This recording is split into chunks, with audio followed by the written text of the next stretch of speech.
Hi friends, இன்றைக்கி ரொம்ப ஹெல்த்தியான முளைக்கட்டின பச்சை பயிறு சாதம் எப்படி செய்யறதுன்னு பார்ப்போம் வாங்க.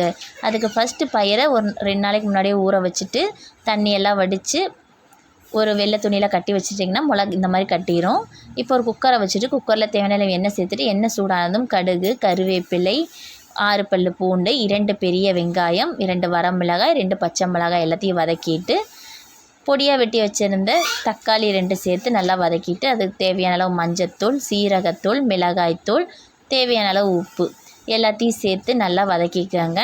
இப்போ பயிரை சேர்த்துடலாம். முளைக்கட்டி வச்ச பச்சை பயிரையும் சேர்த்து நல்லா மிக்ஸ் பண்ணி விட்டுட்டு அரிசியும் சேர்த்துட்டு தேவையான அளவு தண்ணி சேர்த்துடலாம். நான் 1 டம்ளர் அரிசி எடுத்துருக்கேன், 2 டம்ளர் தண்ணி சேர்த்துக்கிறேன். அது கூட கொத்தமல்லி இலை தூவி நல்லா மிக்ஸ் பண்ணி விட்டு மூடி வச்சு ஒரு 2 விசில் விட்டுருங்க. ரொம்ப ஹெல்த்தியான முளைக்கட்டின பச்சை பயிறு சாதம் ரெடி. இது ரொம்ப சூப்பராக இருக்குது ஃப்ரெண்ட்ஸ். செஞ்சு பார்த்துட்டு எப்படி சொல்லுங்கள். இந்த வீடியோ பிடிச்சதா லைக் பண்ணுங்கள், ஷேர் பண்ணுங்கள், சப்ஸ்கிரைப்